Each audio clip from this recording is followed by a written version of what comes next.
Cuando hablamos de frustración, estamos hablando de una emoción compleja y esa emoción compleja surge cuando no podemos satisfacer o tener un estado de satisfacción a un deseo, a una necesidad, a una acción y generalmente es a una expectativa, porque nos hacemos expectativas de algo y cuando tenemos esas expectativas, pues cuando no se dan, surge allí la frustración. De eso vamos a hablar el día de hoy. Recordemos que estamos en el botiquín de primeros auxilios educativos de la Profe Vero, donde trabajamos a partir de varias categorías y temáticas un semanario, como bien lo dice la palabra. Entonces tenemos lunes de educación familiar con Gassi, martes de educación emocional, que es hoy con Pasti, nuestro personaje que está allí, nuestra cápsula de la calma. Trabajamos los miércoles con Aiki Tip Tip, donde nosotros allí procuramos revisar todo lo que tenga que ver con la inteligencia artificial y la tecnología en diferentes entornos. Los días jueves que trabajamos educación sexual con nuestro tapabocas Escudín, los viernes que trabajamos con Tablerín, el bienestar docente. Así que bienvenidos y bienvenidas. Frustración, y como les venía diciendo, es una acción compleja, es una emoción compleja porque hay varias clases de emociones y esta se puede manifestar por un deseo insatisfecho, por una acción, una necesidad de una respuesta natural en la cual encontramos obstáculos y que no se gestiona y que al no gestionarla bien, pues puede volverse crónica y afectar el bienestar emocional, nuestra salud mental. ¿Por qué? Porque una frustración es aquello que me dice a mí que estoy en un estado latente de tendencia porque no logré algo, porque mis expectativas de lograrlo, de crearlo, llegaron de pronto o se quedaron de pronto muy cortas a lo que yo quería. ¿Por qué se da la frustración? Pues se da porque por diferentes causas. Comencemos por allí, que pueden haber causas internas que tienen que ver con nosotros, pero también hay causas externas. Cuando hablamos de las causas internas, tendríamos allí nuestras ideologías, creencias, costumbres, nuestro temperamento, nuestro carácter, lo que hemos formado. Las externas tienen que ver con lo que nos rodea. Entonces, allí estamos hablando del ambiente, de los ambientes, los entornos, las interacciones sociales que tenemos con el otro, con nuestro trabajo, con nuestro sector académico, nuestra vida personal y sentimental, con esas interacciones de goce y de placer que también tenemos, con las necesidades básicas que tenemos que cubrir y demás. Por lo tanto, tenemos que hay expectativas irreales, propias o impuestas, es decir, yo quiero lograr algo. Entonces, por ejemplo, vamos con este en vivo de hoy. El en vivo de hoy dice acá que tiene un objetivo de lograr tres premios. Entonces, yo me pongo una expectativa, listo, yo quiero eso, profe, ¿por qué no pones más? Cuando yo tenga expectativas muy altas, mi respuesta ante el resultado puede llegar a ser más crítico. Mientras que si yo me coloco algunas de esas deseos, acciones o esas situaciones que yo quiero llegar a lograr más neutrales, no tan bajas ni tan altas, la frustración puede bajar. No me gusta estar en estado de frustración, por eso mis expectativas no son altas y si son altas, pues tengo unos límites bien claros en ello. Eso sería uno de los tips que vamos a ver al final. Otra cosa que causa como tal esas frustraciones son las metas poco claras o alcanzables. Por ejemplo, yo quiero alcanzar, no sé, terminar mi licenciatura en algo al 2026-2. En el segundo semestre del 2026 yo quiero lograr mi maestría, terminar mi maestría. Pero en el transcurso nunca manifesté claramente de qué manera lo iba a hacer, qué materias me faltan, qué electivas me faltan, cuántos créditos me faltan, cómo va mi proyecto de grado, si tengo de pronto pendientes por ahí alguna asignatura de más, cosa que cuando llega el segundo semestre del 2026 no logré acaparar todo eso porque era mucho y pues efectivamente pasó lo que tenía que pasar, frustración.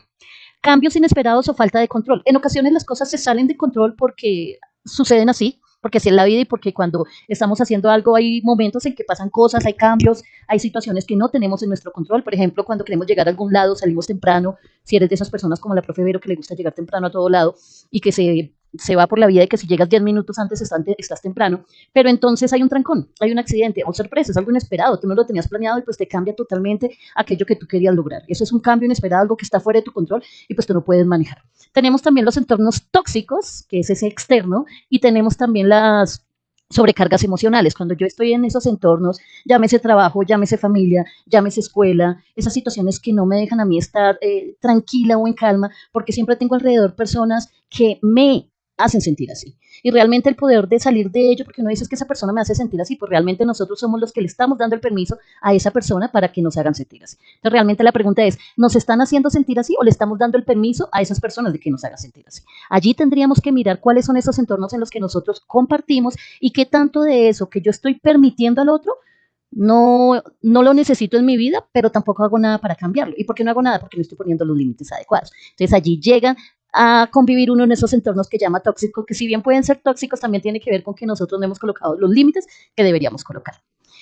Otra causa de esta frustración definitivamente es la sobrecarga emocional. Y hablamos de sobrecarga emocional cuando tenemos esas situaciones que yo voy dejando llenar, como cuando vamos llenando una olla express con poquito, el mal genio aquí, el estrés allá, las ganas de llorar que me aguanté, lo que no quise decirle al otro, lo que me callé por no hacer sentir mal, lo que acepté por no quedar mal, lo que hice para encajar, X, Y, cualquier cantidad de situaciones que me están haciendo a mí llenarme de emociones, que generalmente esas emociones llegan a un punto de que si yo no las autorregulo y si yo no hago que ellas de alguna manera estén en un nivel medio, me van a generar esas sobrecargas. Ahí cuando viene el dolor de cabeza, el dolor de cuello, la espalda, la incomodidad, el estar con una cara todo el tiempo de frustración, de ceño fruncido, de líneas de muñeca que es súper quijada apretada, el cuerpo fruncido, encorvados y demás. Estas síntomas corporales lo que hacen es que no me permiten a mí o están mostrando de mí que estoy pasando por una sobrecarga emocional, porque no sacamos aquellas cosas que estamos sintiendo o aquellas cosas que deberíamos sacar.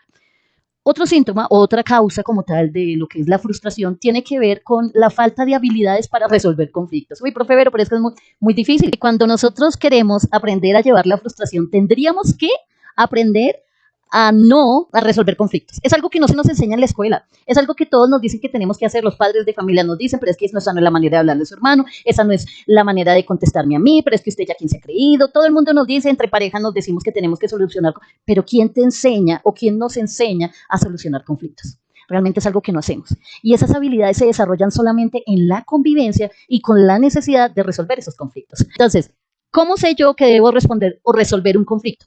¿De qué manera resolverlo para que sea de una manera sana, que no genere en nosotros carga emocional? Si lo que yo veo es a mis papás peleando, a los profes gritando a los estudiantes, a mis compañeros tratándose mal, si en línea la mayoría de las personas tiene que andar hablando o juzgando al otro para que se pueda llegar a sentir de pronto ese ambiente que yo no quiero tener allí, ¿cómo hago para lograrlo? ¿De qué manera genero yo esas acciones? Pues simple y sencillamente no cayendo en esas trampas. Si yo veo que mi papá y mi mamá pelean y yo quiero solucionar un conflicto, pues no lo hagamos de la misma forma.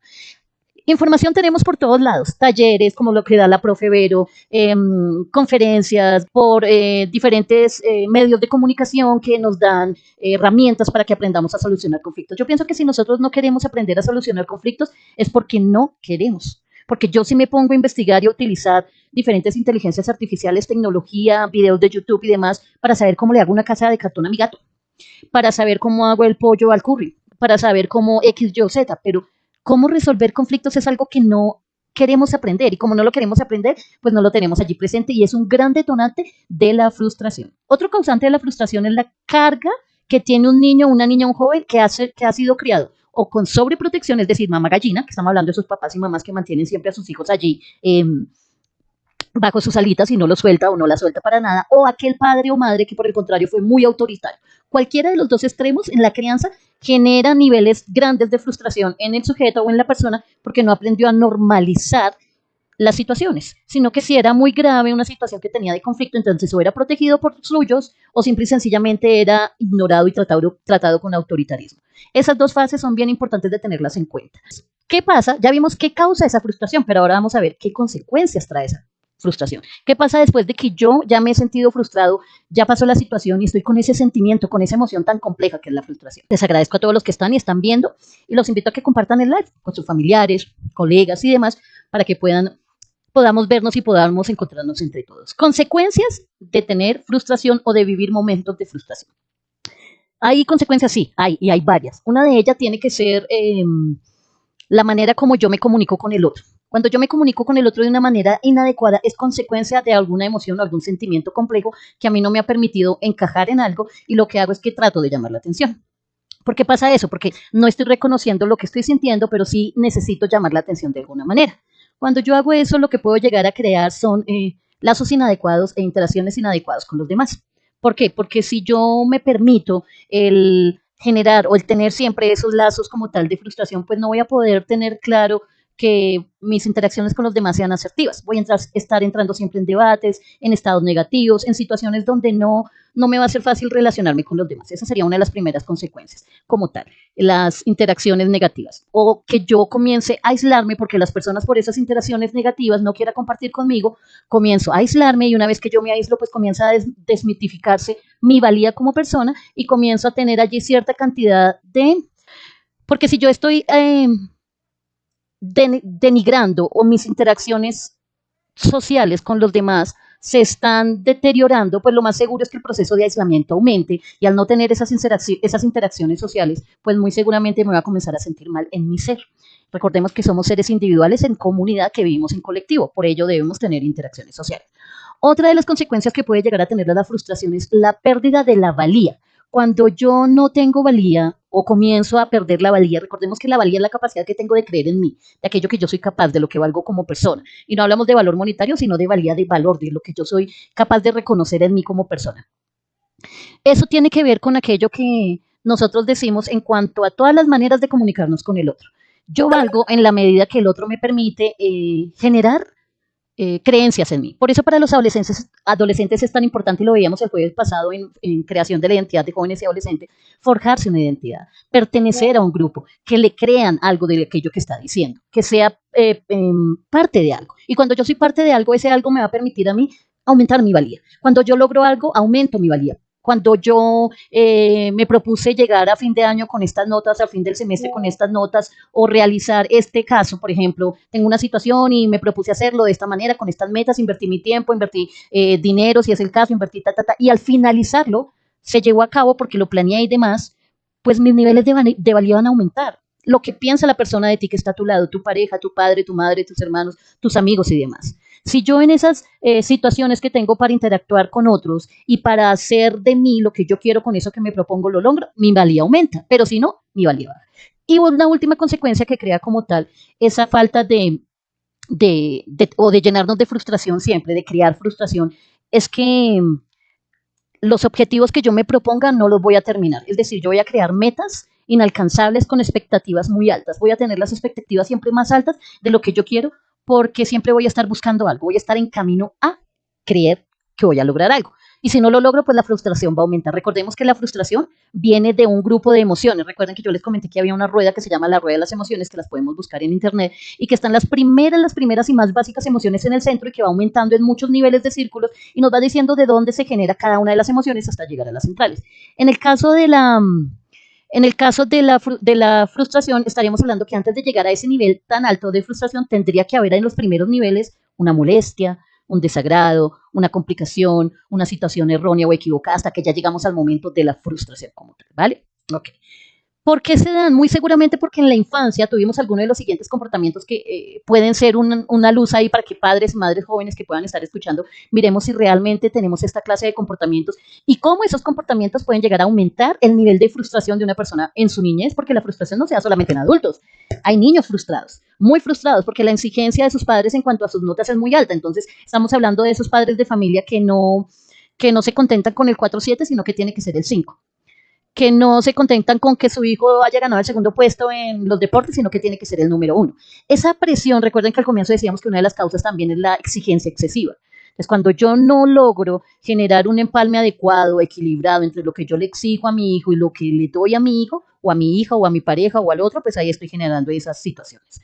¿Qué pasa cuando en mi infancia o en mi educación suceden estas cosas? Pues que no me van a enseñar a reconocer las emociones, y si no me ayudan a reconocerlas, pues yo no voy a saber cómo se llama cada una de ellas y no voy a aprender a regularlas o a trabajarlas. Por ejemplo, nosotros siempre le decimos a los niños que, pero ¿por qué te molestas? No es para que te molestes, o ya cállate, o ¿por qué lloras? No es para que llores. Cuando estamos haciendo eso, estamos como en un semáforo rojo, deteniendo esa emoción que está sintiendo la persona, y cuando detenemos esa situación, no le estamos permitiendo sentir. En vez de explicar la emoción, enseñarle a nuestros hijos e hijas, también a nuestros estudiantes pequeños, que cada emoción tiene una función y que tiene una manera de ser, que hay que aprender a reconocerla, a entender el por qué estoy frustrado, entender el por qué me siento así, enojado, entender por qué me siento alegre, porque uno nunca se pregunta por qué se siente alegre. En las emociones positivas uno nunca se pregunta, generalmente lo hace en las negativas. También tenemos que aprender algo o enseñar algo a nuestros niños pequeños y tiene que ver con la voluntad. Es muy raro escuchar a un profesor o a un padre de familia, a una persona, no, es que estoy enseñando a mi hijo a manejar su voluntad. ¿Qué tiene que ver la voluntad allí? Simple y sencillo. Cuando yo enseño al otro que tengo allí a aceptar que hay cosas que no puede controlar, puede llegar a aceptar que sus exigencias no sean tan altas y que el nivel de frustración no lo dañe tanto o no lo lastime tanto.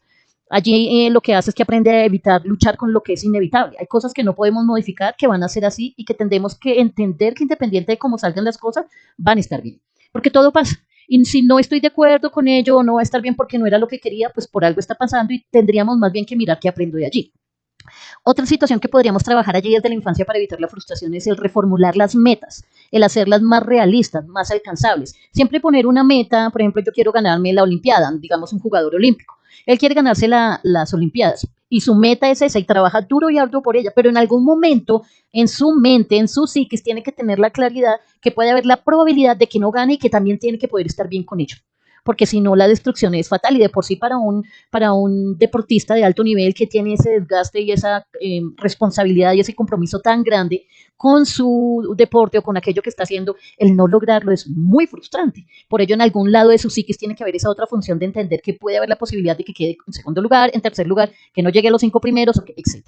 Para ello se trabaja, sí, pero pueden haber circunstancias allí de fondo que no tengan que ver, como una lesión, como la pérdida de un vuelo que no alcanzó a llegar a tiempo, X, Y, Z. Tenemos que aprender a trabajar eso allí, porque cuando yo hago las metas más realistas y más alcanzables, cuando me doy el totazo, por decirlo de alguna manera, pues no va a ser tan amplio, no va a ser tan duro. Respirar y regular es otra de las técnicas que podemos utilizar cuando nos sintamos frustrados, cuando ya veamos que viene encima el no conseguí el trabajo, el no pasé el examen, la nota de mi ex fue muy baja, en esta persona no quiere salir conmigo, se acabó en mi matrimonio, tengo relaciones familiares o en mi casa inadecuadas, en mi casa en violencia intrafamiliar, X, Y, Z. Hay que tomarnos momentos para generar técnicas que nos autorregulen y nos bajen a un estado más claro. Bajar el tono de la voz, respirar con calma, meditar, movernos, hacer deporte, cualquiera de estas situaciones que nos pueden llegar a ayudar. Comunicarse con asertividad, esa es otra de las cosas que debemos enseñar en la infancia a nuestros niños, niñas y los profes a nuestros estudiantes para que puedan ayudar a nivelar sus, valga la redundancia, niveles de estrés que no lleguen a una frustración. Expresar lo que sentimos de una manera adecuada. Cuando yo me comunico de manera inadecuada, lo único que estoy logrando es hacerme daño a mí mismo o incomodar a otros. De allí no pasa. Y estas situaciones lo que hacen es que me pueden llegar a generar a mí, dejar atrás esos estados de culpa cuando yo no quiero decirle algo a alguien, porque pasa mucho en los jóvenes, pasa mucho en las parejas, en las familias. Yo no quiero decirle al otro algo porque sé que se va a sentir mal y de pronto pierdo su afecto y se va a alejar de mí. Pero si no lo digo, entonces yo estoy aceptando algunas situaciones o algunos comportamientos que me están haciendo daño a mí. Entonces entramos allí a preguntarnos la balanza de como qué o qué es mejor o qué menos peor, digámoslo así como jocosamente. Otra forma de ayudarnos desde la infancia temprana a generar o a no generar procesos de frustración es celebrar avances pequeños y no celebrarlos materialmente, porque los padres tenemos la función errónea de premiar a nuestros hijos con cosas materiales cuando logran algo o de condicionarlos para que logren algo. Y entonces ahí entramos en esa disyuntiva de que si tú pasas el año, yo te compro este celular. Si tú haces tal cosa, yo te doy tal cosa. Si tú haces esto, entonces yo hago esto. Y estamos allí en esa manipulación, llamamos desde la educación el condicionamiento, el conductismo, y entramos allí a generar nosotros procesos inadecuados de valía. Si yo tengo que darle algo a alguien para que haga lo que le corresponda, pues ahí estoy entrando en un proceso bien inadecuado de corresponsabilidad. Tú tienes que hacer lo que te corresponde porque te corresponde como hijo, o como padre, o como pareja, o como hermano, X, Y o Z, pero no porque sea que me van a dar un premio por ello. Sí debemos premiar las cosas pequeñas, los logros pequeños, pero con estados de ánimo, con caricias afectivas, por ejemplo, darle un abrazo a mi hijo, darle un agradecimiento a mi pareja porque me prepara, se levanta todos los días a las 4:30 de la mañana a prepararme el almuerzo y eso es algo que no se agradece porque se vuelve cotidiano. Cuando estamos conviviendo con alguien, la cotidianidad hace que dejemos de lado el agradecimiento, la celebración de esas pequeñas cosas y eso hace que comience a haber un rasgo ahí de brecha disonante que nos aparta afectivamente hablando entre la pareja, entre los padres de familia, cuando hay más hijos y uno ve que uno de ellos tiene más atención, que porque es el juicioso y demás y el otro se va aislando, tenemos que comenzar a crear herramientas que jalen hacia el otro lado, hacia el lado de lo asertivo, hacia celebrar cosas pequeñas, hacia no condicionar.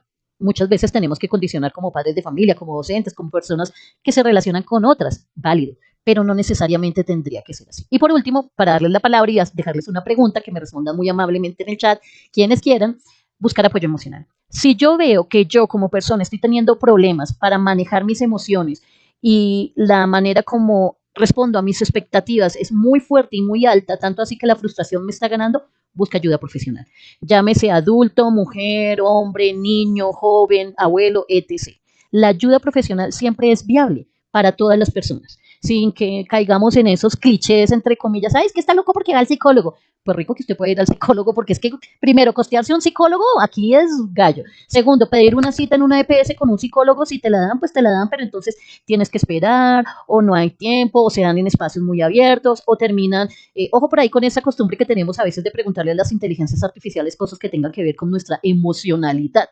¿Por qué? Porque cuando yo utilizo una inteligencia artificial, eso lo hablábamos el miércoles pasado que trabajamos con Aiki, nuestro chip de inteligencia artificial, cuando yo utilizo la inteligencia artificial para cosas personales, emocionales o de este orden, incluso como psicólogo, yo estoy programando a una máquina que responde según la información que yo le doy y la información que tiene de la red por ahí que va agarrando. Entonces, no necesariamente aquello que nos respondan es lo que necesitamos, porque aunque sí tiene información de profesionales, como investigaciones, lecturas y demás, estamos hablando de un ser, de un sujeto sintiente que necesita el apoyo de un otro, de una persona real, no de una inteligencia artificial que de pronto te esté dando a escuchar solo lo que tú quieras oír y que entremos en una, eso se llama, eso hay una palabra especial ahí, como en un choque de creer aquello que estamos viendo. La ayuda profesional es necesaria y no tiene nada de malo para ninguna persona que la utilice. Así que, si te interesa, válido. Eh, Vamos a interactuar un poco en el chat, recuerden, siempre de manera amable, empática y demás. Y les voy a hacer una preguntita muy sencilla que tiene que ver con nuestra imagen aquí en la pantalla.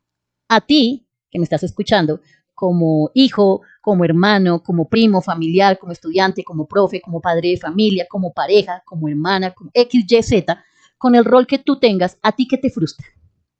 Déjalo ahí en comentarios. Eso que te frustra, no, profe, es que yo no puedo definitivamente con. Eso que te frustra, que tú dices que no, que ella realmente te saca de casilla. Yo voy a anotar el mío. A la profe Vero le frustra la burla. Es algo que en mis clases no es negociable.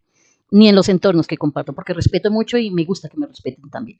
La burla, los comentarios poco asertivos y la falta de justicia. Eso me puede llegar a... Cuando dicen ya hasta acá, no doy más o no puedo más, a mí me pasa eso. ¿Quién más quiere comentar? ¿Qué le frustra? Ahí tenemos algunos ejemplos con unos amiguitos bien curiosos. Por ejemplo, hay alguien que le pueda llegar a frustrar la falta de reconocimiento. No es que siempre es mi hermano, él para todo, o siempre es ese estudiante, a ella siempre la escogen para todo, o X o Y o Z, o siempre es a mi amigo, que lo miran las chicas, a mí no. Que frustra la falta de reconocimiento, de pronto la ambigüedad en las relaciones, eso que no sabemos si estamos aquí o allá, de qué manera se está dando. La injusticia percibida, ese es mío, a mí la injusticia de ninguna forma y de ninguna manera, independiente de las creencias que tú tengas, ideologías políticas, creencias espirituales, diferentes estratos socioeconómicos, diferente cultura, formas de comunicarnos, etc. Independiente de eso, yo te respeto y espero que hagas lo mismo. Y por eso me parece muy inadecuado cuando tenemos que usar varios comportamientos inadecuados para no estar de acuerdo con el otro. Allí no se me da como tal. Expectativas no cumplidas, la falta de autonomía. Profe Vero, ¿por qué la falta de autonomía puede llegar a crear frustración? ¿Qué es la autonomía? La autonomía es la manera como yo hago las cosas, de manera autónoma, valga la redundancia. Si yo sé que tengo que hacer tal cosa, pues yo lo hago sin necesidad de que otro me diga, porque la autonomía es aquello que me dice que y cómo hago las cosas por mí. Y esa forma en que yo las hago, esa capacidad que tengo como persona para tomar las decisiones por mí misma, sin interacción o intervención de un tercero, que me permitan actuar con independencia, que me permitan asumir la responsabilidad de mis actos, de los que hago, pero también de los que no hago. Ojo ahí, ¿no? Que a veces nos quedamos solamente con eso. Las elecciones que tomo. A veces hablamos de autonomía y las personas confundimos y pensamos, ay, hay un sacudo, que tenemos, que es aquello de hacer lo que uno quiera. Eso no es autonomía. La autonomía no es eso, la autonomía es cuando yo hago las cosas con conciencia, con un criterio propio y con respeto por los demás. La autonomía entra allí en esa fase donde puede ser personal, puede ser emocional, puede ser autonomía del aprendizaje, autonomía de la creencia. Hay muchas clases de autonomía. Esa autonomía, cuando yo me frustro porque no la tengo, es cuando yo digo, por ejemplo, no puedo lograr algo solo o sola. No sé estar sin pareja, me cuesta estar soltero o soltera. Cuando yo no puedo estar sin una persona porque me considero, entre comillas, poco para lograr lo que quiero hacer, porque si yo no tengo a alguien o eso algo a mi lado, porque no son solamente personas, también es dinero, hay personas que somos muy o que son muy dependientes del dinero. O que son muy dependientes del otro, que son muy dependientes de la tecnología, o que son cuando nosotros no podemos lograr o tener la capacidad para tomar esas decisiones y esas acciones, lo que hacemos es que generamos normalmente frustración. Por eso está allí, en esa imagen que tenemos ahí en el en vivo. La falta de autonomía, eso frustra cuando yo no puedo lograr ciertas cosas que quiero lograr. La desconexión emocional. ¿Qué es eso de la desconexión emocional, profe Vero? ¿Y por qué puede llegar a lograr frustración? Pues sencillo, porque hay veces que hay personas que no les molesta o no les incomoda hacer sentir mal el otro, como el caso del chat que teníamos ahorita con los comentarios del compañero. Hay personas que no les molesta generar esa situación de incomodidad porque su conexión emocional no es asertiva o correcta. Entonces están pensando en cómo se sienten ellos bien sin importarle que el otro no se sienta tan bien. Y esa desconexión emocional tiene que ver con que en la infancia no hubo un proceso claro de emocionalidad hacia ellos. Falta de afecto, falta de generar de pronto aspectos donde se sienta reconocido y demás, o reconocida. Obstáculos burocráticos. Esos objetos burocráticos tienen que ver con, perdón, obstáculos burocráticos tienen que ver con cuando yo quiero lograr algo, pero no se me permite porque X, Y o Z. En mi caso personal, cuando tengo que hacer una vuelta, por ejemplo, nombremos empresas de telefonía, empresas de pantallas de televisión, empresas de servicios, empresas de diferentes procesos judiciales o normativas legales, donde hay todo un poconón de pasos para lograr algo y llega uno a sentir de pronto que se le está volviendo en contra porque esos obstáculos burocráticos no lo dejan generar o crear lo que uno quiere. Es algo que también puede generar mucha frustración. Por eso yo siempre he dicho que en los colegios y en las escuelas deberíamos enseñar a los estudiantes a cómo hacer para pagar servicios, a cómo reconocer o leer que están bien cobrados sus servicios, cómo interponer una tutela, cómo hacer un contrato de arrendamiento, todas estas actas o todos estos procesos burocráticos que cuando somos adultos tenemos que hacer y que uno nunca sabe cómo porque nunca le enseñaron y siempre termina preguntándole al papá o a la mamá o a internet. Eso deberíamos enseñarlo. No poder ayudar al otro. Ups. Cuando yo no puedo ayudar al otro y siento que quiero hacerlo, a declarar renta, claro que sí, Ángelo, tienes toda la razón. Ahorita que estábamos con la declaración de renta encima, tenemos que enseñarle a nuestros estudiantes, mínimo a los de bachillerato y sí o no a los de la universidad, qué es declarar renta, cómo se hace, cómo tengo que armar o cómo tengo que, porque es importante y eso creo que está más en el género que en otra cosa, que les debo leer los folletos de las cosas que voy a armar, porque después terminamos con un tornillo por aquí o por allá. Cosas tan básicas como el hacer un arroz, cómo se enciende la lavadora, cuáles ciclos debe tener de lavado. Y son tantas las cosas que podríamos enseñar en la escuela que facilitaría la vida de los jóvenes cuando sean adultos. El no poder ayudar al otro. Cuando yo no puedo ayudar al otro, hay personas que les nace o que nos nace ayudar a otros y hay personas que no. Y es válido. Es válido porque no siempre tenemos esa vocación. Recuerde que somos personas que tenemos vocaciones. Unos tenemos vocación de enseñar, otros vocación de aprender, otros vocación de dormir. Es una vocación también. Las vocaciones hay varias. Y no es que uno sea bueno o otro sea mala, mientras, como dice una compañera colega mía, nada es totalmente malo ni nada totalmente bueno. Siempre y cuando se tengan allí reguladas. Entonces, a mí me frustra no poder ayudar a otro, pero también me frustra cuando no recibo esa ayuda. Y eso pasa porque uno o no le aprendemos a pedir y generalmente las personas que somos criados bajo niveles de exigencia solemos no pedir ayuda.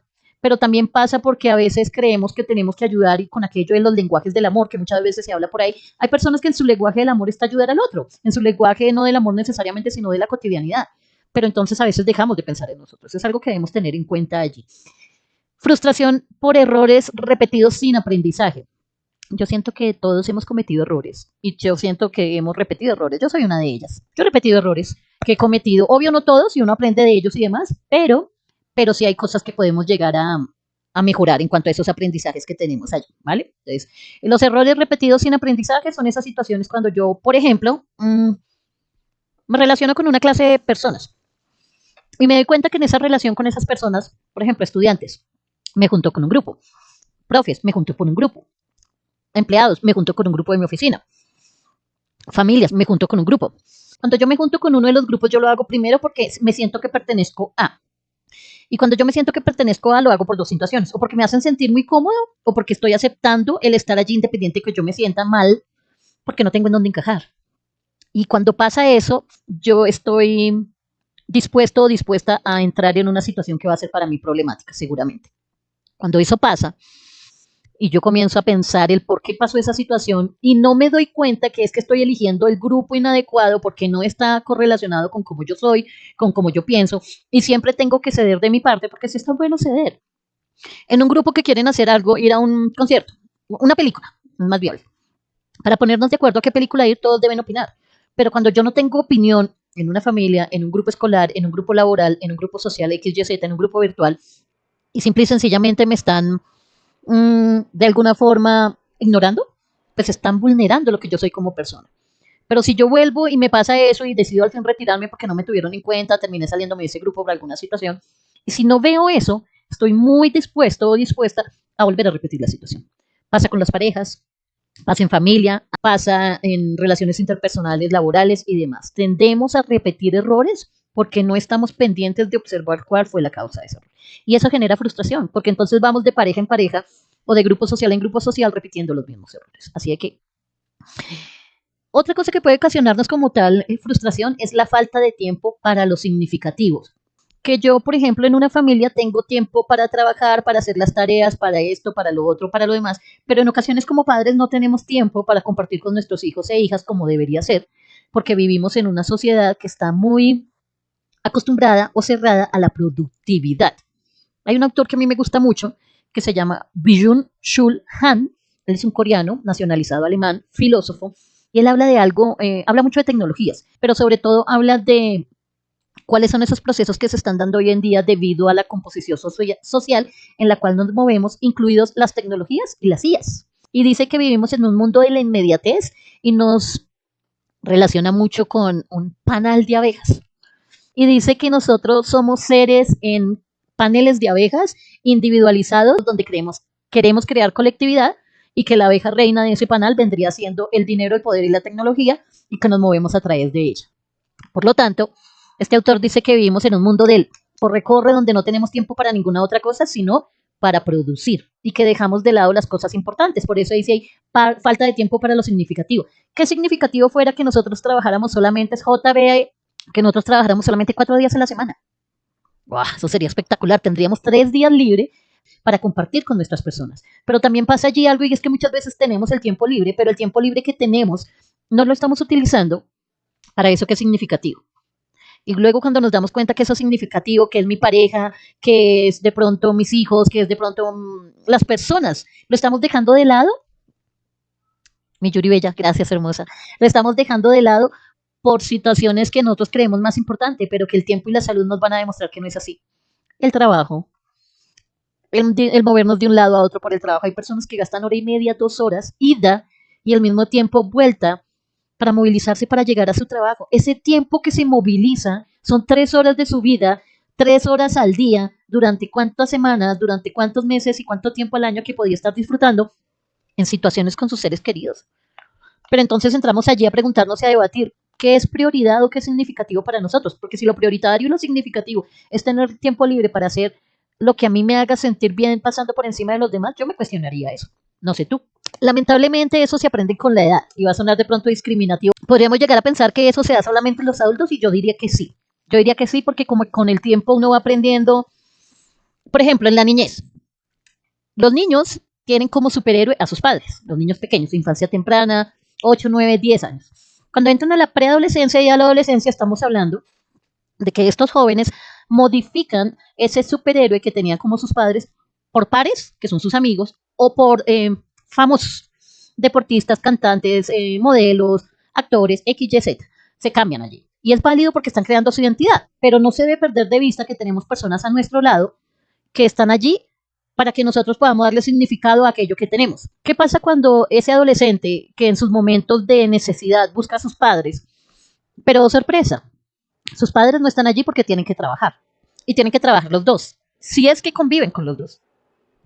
Y entonces al no tener allí esa persona que le ayude de pronto con esa situación que tiene o que estaba el padre o madre muy ocupada para ponerle atención o el profesor, cuando sea más grande y tú vayas a querer como padre o madre la atención de ese adolescente, no la vas a tener. Suena raro, pero los adolescentes nos necesitan siempre ahí, solo que no nos quieren siempre ahí. Suena contradictorio, yo sé, pero es la realidad. O sea, tú tienes que estar siempre ahí como padre de adolescentes, pero sin estar ahí, metido, por decirlo de una forma más jocosa.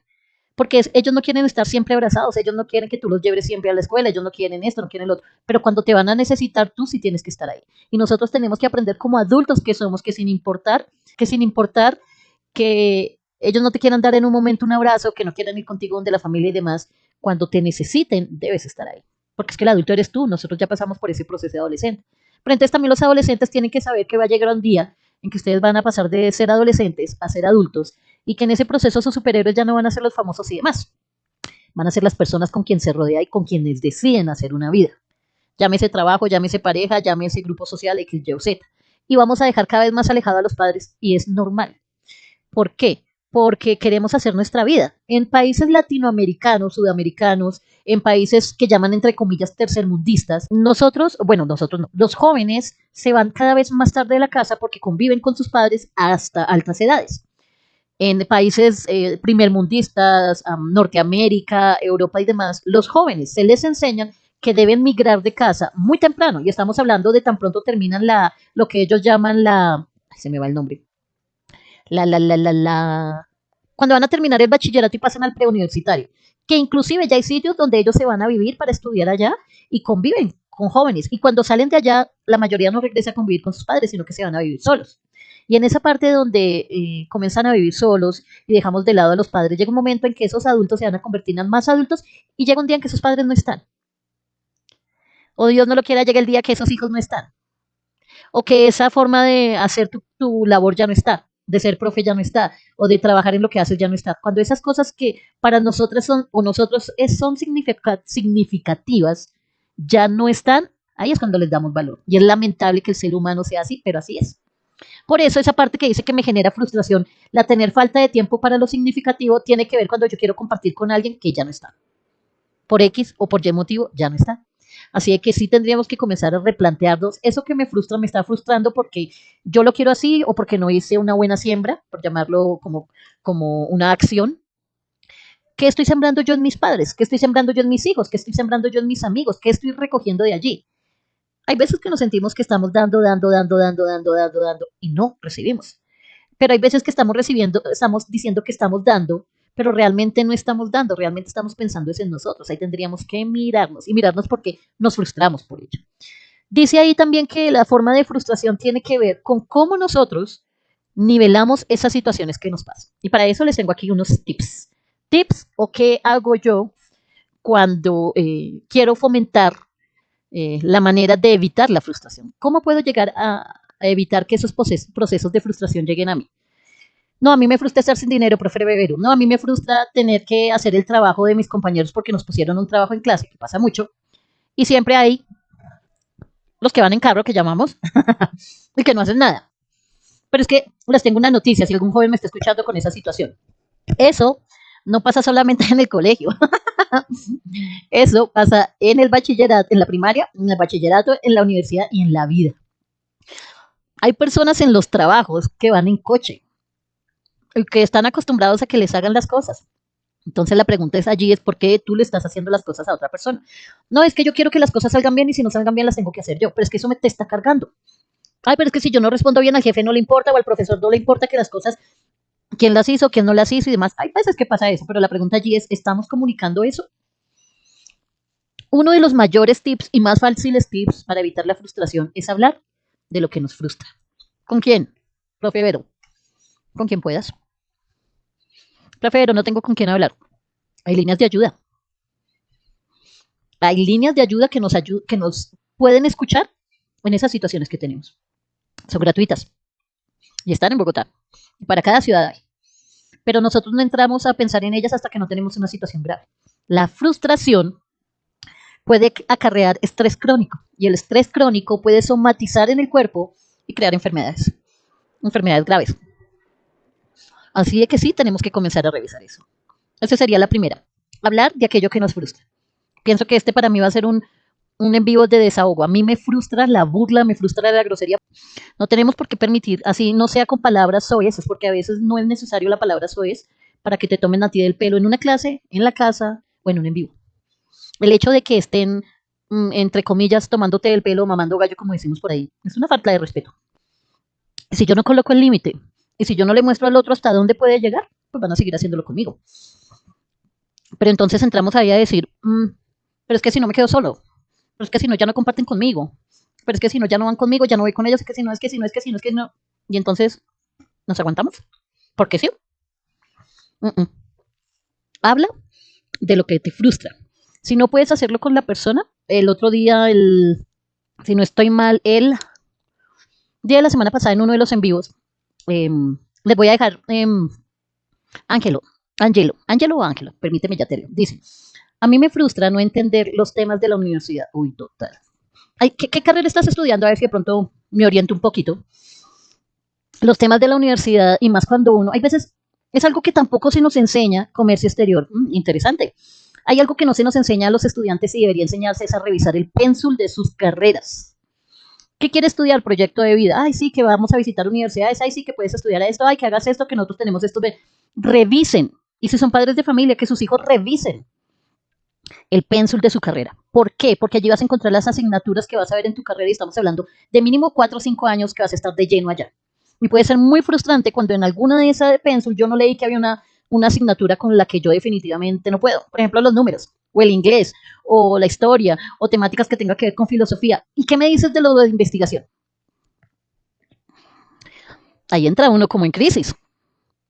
Yo diría, con estadística, tenía que ver con números. Uy, espérate, ¿en qué semestre vas? Espérate que llegues a trabajo de grado, porque trabajo de grado necesita estadística, entonces es importante aprenderlo. En el quinto, vas por la mitad, bien.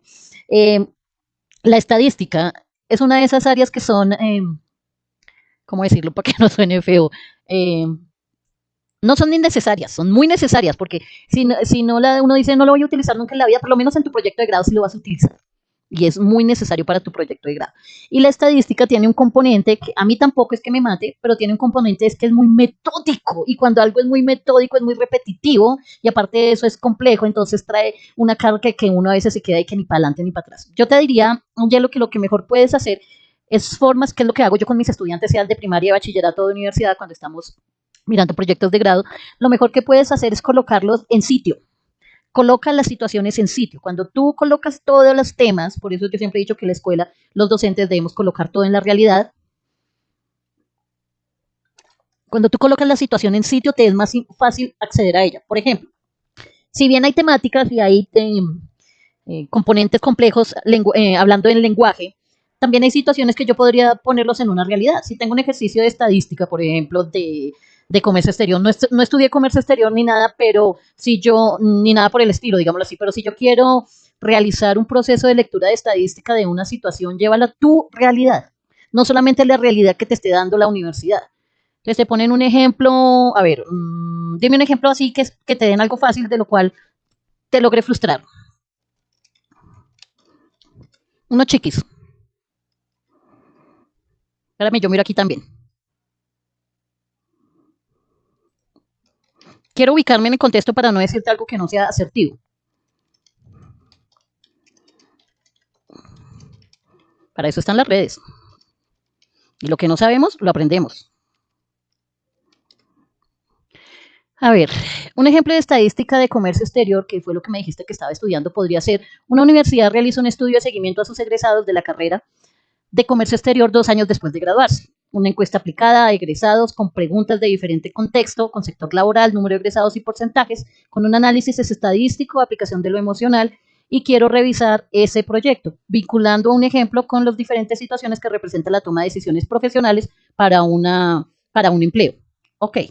Tiene muchos componentes, porque mire, si me doy cuenta, tengo que hacer la lectura de componentes, darle un contexto, generar, puede ser por medio de encuestas o otra herramienta que utilices, hacer análisis desde muchas perspectivas, y esos análisis tienes que ubicarlos para vincularlo con un ejemplo de los resultados que tú quieras llegar a crear. Me imagino que el proceso debe ser muy metódico en todos los pasos que debes hacer para lograrlo. Pero repito, sin que hubiera mirado el ejemplo, llévalo a tu vida real.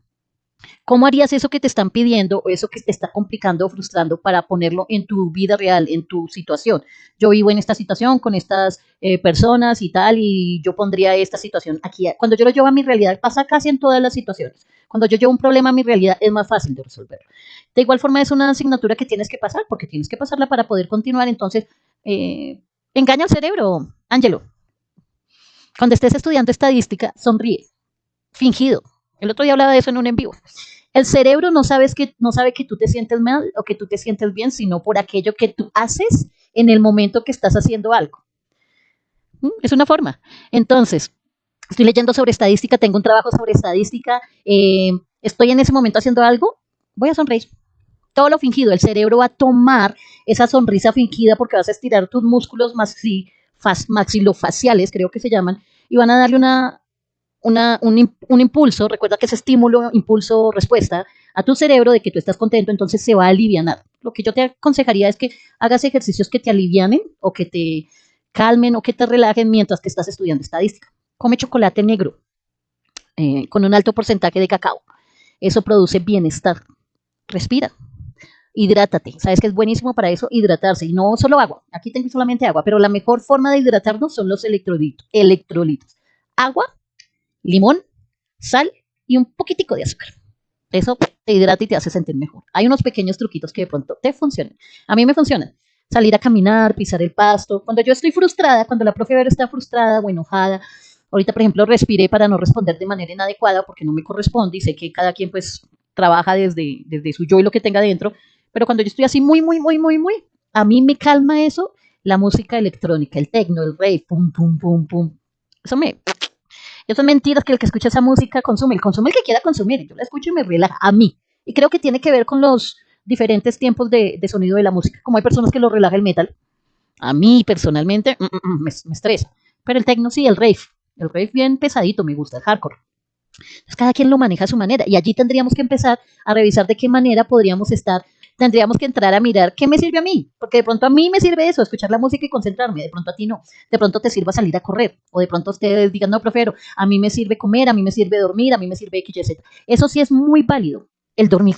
Si tú duermes, Ángelo y todos los que me están escuchando, si tú duermes, tu salud mental va a estar mucho mejor y al estar mejor tu salud mental puede llegar a generar procesos de sanación corporal. Suena ridículo, increíble y demás, pero es así y está comprobado.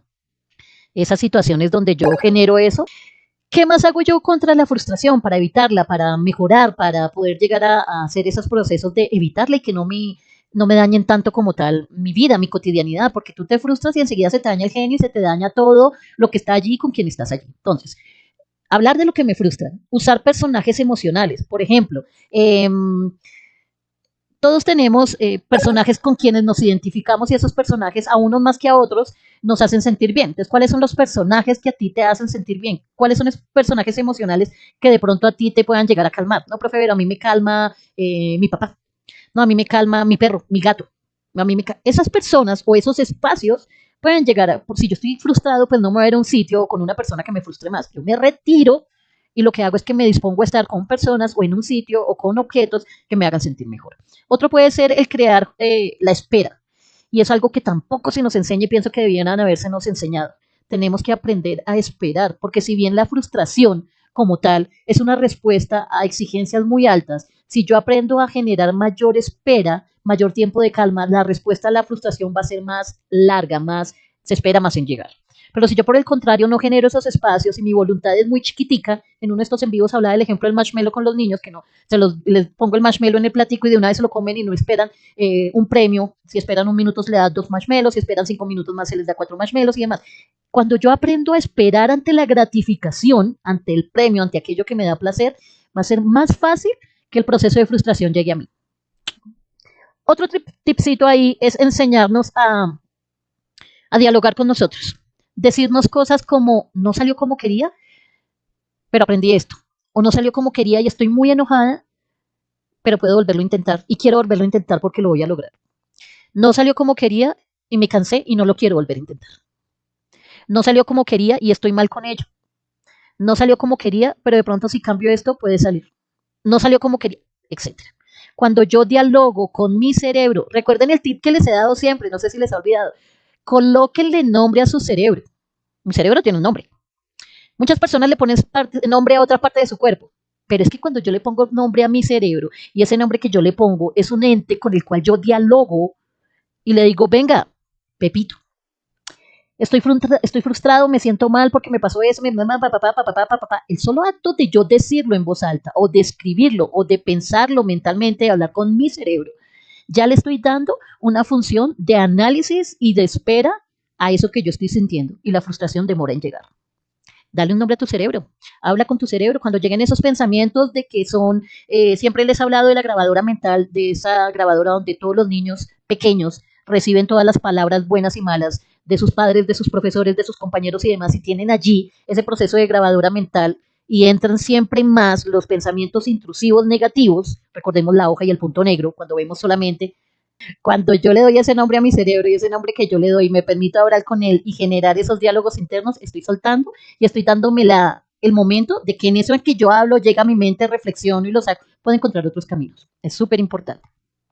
Refuerza el esfuerzo, no solo el resultado. Entonces, cuando yo tomo eso que yo hice y cuando yo veo eso que yo hice y reviso el resultado que obtuve y no fue el que yo quería, porque a veces las expectativas altas decimos que no son buenas, pero también si yo quiero lograr algo, tengo que esforzarme para lograrlo. Y si yo veo solamente el resultado y no veo el camino, no, pero es que yo hice esto, yo para ese proyecto de grado, yo hice esto, para ese viaje yo ahorré aquí, yo logré levantarme temprano a salir a correr, yo hice esto. Valoremos eso también, porque a veces solamente valoramos el no. El no nos enseña, es difícil porque el no nos debilita nuestra valía como personas. Cuando a ti te dicen no en un trabajo, cuando te dicen no en una pareja, cuando te dicen no en una carrera porque no pasaste el examen, cuando X, Y o Z, ese no da duro y lo hace sentir a uno con una valía muy baja que uno no sirve para nada. Entonces ahí es donde tenemos que entrar a mirar cómo yo miro todo lo que hice para lograrlo. Ahora, si no hiciste nada, pues tampoco exijan, porque pues hay personas que quieren resultados y no es que se esfuercen mucho, y es una realidad, no es aquí ganas de echarle vainazo a nadie. Tendríamos que tener en cuenta también el esfuerzo. Una última antes de irnos, valida las emociones sin resolverles todo. Por ejemplo, entiendo que estoy molesto y entiendo que no puedo modificarlo, pero también entiendo que hay cosas que puedo hacer o que hay cosas que no van a cambiar. Hace un tiempo, hace muchos años, yo trabajé, compartí en una en un espacio donde aprendí algo que se me quedó muy marcado en la vida. Y es que todo pasa. Lo bueno, lo malo, lo no tan bueno, lo no tan malo. Así es que lo bueno, aprovecharlo. Y lo malo, si estás pasando por un momento así o pasaste por un momento así, va a pasar. Va a haber cosas que podemos cambiar, va a haber cosas que no podremos definitivamente, pero por más malo que sea y por más doloroso que sea, todo pasa. Despacio, lento, todo pasa. Pero lo importante allí es la manera como tomamos ese tiempo en el que esa situación está pasando. No lo que pasó, ni cómo va a pasar, ni demás, sino esa situación de frustración que yo estoy viviendo, ¿cómo la voy a tomar? Con estrés, con golpes, con gritos, con estados de ánimo que no son nada asertivos, pues lo único que voy a lograr allí es que mi cuerpo se deteriore más anímicamente porque esas emociones negativas complejas producen más estrés. Y ese estrés produce cortisol y el cortisol es una de las peores formas de enfermarse porque ataca directamente a los órganos. Entonces calmémonos y suena loco y hay personas que no les gusta que les digan que se calmen, pero no es un llamado a que te esté diciendo cálmate, no, es un llamado a autorregularnos, a tomarlo con más calma y a pensar que no es tan importante como creemos y que todo pasa. Y que aunque sí tiene una valía y sí nos importa, es un hecho que no vamos a cambiar, es una realidad que no vamos a cambiar. Habrán cosas que sí, habrán que no. Entonces aprendámoslas a tomar down, con calma, a respirar, a decir esta vez no se pudo, pero bueno. Cansa sí, duele sí, lloramos sí, pero hay que seguir. Y hay que ponerle esa vida propositiva y engañar al cerebro, a ese que está allí todo el tiempo martillando porque tenemos esa grabadora mental y recordamos más esas frases que nos dijeron de no sirve, no eres suficiente, no eres capaz, no lo vas a lograr, no vas a llegar al mes, no, eso lo tenemos más allí. Que todo lo positivo que hemos hecho, que es el resto de la hoja blanca y que no tenemos en cuenta. Cree en ti, valora lo que haces y si nos equivoquemos, valoremos que también nos equivocamos y que podemos aprender de él. Y si no aprendes de allí, algún día lo harás. Algún día aprenderás de lo que necesitas aprender. Tarde que temprano, porque la vida no se queda con nada. Así de que, frustraciones. Muchas formas de frustrarnos, pero hay muchas formas también de autorregular esa frustración y no permitir que lleguen allá. Voy a compartirle por último y para irme dos imágenes. Una es la rueda de las emociones de la que les hablaba ahorita. Si ustedes se dan cuenta, en la parte central está la ira, el disgusto, la tristeza, la felicidad, la sorpresa y el miedo. Pero para llegar a esas, yo tengo que mirar las exteriores, y eso que aquí hay solamente 1, 2, 3 niveles, pero hay más niveles. Entonces, por ejemplo, vámonos con el disgusto, que sería aquí lo más cercano a la frustración. Y si yo me doy cuenta, para llegar al disgusto, yo tengo que primero pasar por cosas tan sencillas como sentirme avergonzado por algo, atormentado, indeciso, aversivo, detestable, repulsivo, revelado, repugnante. O sea, yo puedo ir del exterior al interior o del interior al exterior para saber qué tanta validez le doy yo a esa emoción. Yo puedo sentirme en un nivel medio crítico, desaprobado, decepcionado, terrible, evasivo, y ya puedo llegar al disgusto y el disgusto va subiendo o va bajando. Entonces, ¿yo hacia dónde quiero verla? De lo externo hacia lo interno, del interno hacia el externo. ¿Cuál es la intención allí? Que yo tome una de esas emociones que es leve, baja o menos, con menos intensidad, y cuando me dé cuenta, porque la estoy reconociendo, la estoy llamando por su nombre, voy a saber que puedo trabajar en ella antes de que aumente. Y es súper especial para trabajar con estudiantes y con nuestros hijos. ¿Por qué? Porque si yo veo que mi hijo o mi hija tiene esta sensación o tiene esta emoción que es leve y la trabajo allí, pues no voy a llegar a esperar a que aumente y llegue a su nivel más crítico. Ahí tendríamos que tener cuidado, ahí tendríamos que aprender a revisarnos. Es algo que yo siempre le doy duro a la escuela y digo, es que la escuela no nos enseña, pero es cierto. Tenemos que regular nuestras emociones y para regular nuestras emociones tenemos que aprender sobre nuestras emociones, a reconocerlas, a diversificar qué es lo que estamos sintiendo y cómo lo estamos sintiendo y cómo eso que yo estoy sintiendo me está haciendo o no daño, ¿vale? Ya para despedirme, les agradezco por estar, les agradezco por los compartir del en vivo, les agradezco por los corazoncitos, Maestro Sivak, Sant, Yellow, buenas noches, bienvenidos. Ya para ir cerrando, les voy a dejar aquí nuestro semanario, es el de esta semana. Ayer lunes estuvimos en el en vivo sobre educación familiar con Gasi, que es nuestra Gasa Quesana, y hablamos de la ley de infancia y adolescencia. Hoy hablamos con Pasti de educación emocional sobre las situaciones que nos frustran. Mañana tengo temazo. Tengo un temazo y si alguien se quiere agregar como invitado, escuchemos las condiciones, porque sí es necesario tener algunas allí.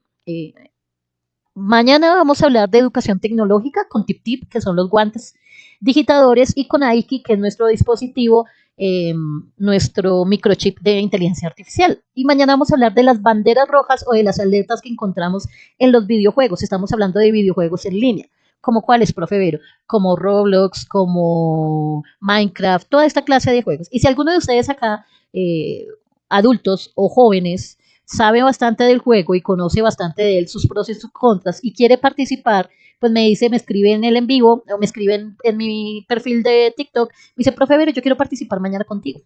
Lo mismo pasa con el jueves que vamos a hablar con Escudín de educación sexual sobre las alertas o las banderas rojas, o las banderas rojas que tenemos cuando interactuamos con otras personas. ¿Qué situaciones nos dicen pilas? Por ahí no es. No, Y el viernes, pues como soy docente, obviamente vamos a hablar de las alertas rojas en el trabajo con nuestros colegas. Muchísimas gracias por su tiempo, profe. Con mucho gusto, Daily, con mucho gusto. Para eso estamos, para aprender.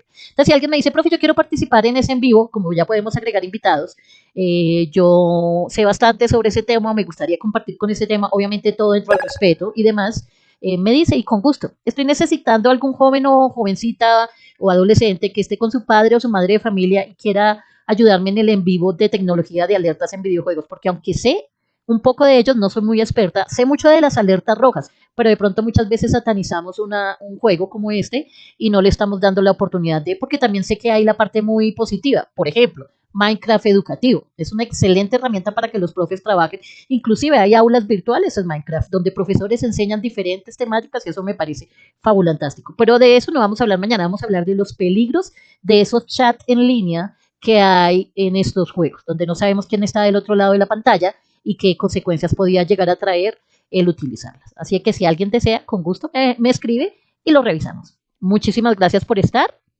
Ya me pasé del tiempo. Yo subo el en vivo como al día, los 2 días lo subo, lo edito y demás, y lo comparto por si alguien que tú ves quería de pronto verlo o le sirve y se lo puedes compartir. Gracias, comenta en el video que voy a dejar, sígueme si te gustan mis en vivos para que puedas seguirlos viendo, comparte y te espero el resto de la semana. Voy a estar allí también para que compartamos, ¿listo?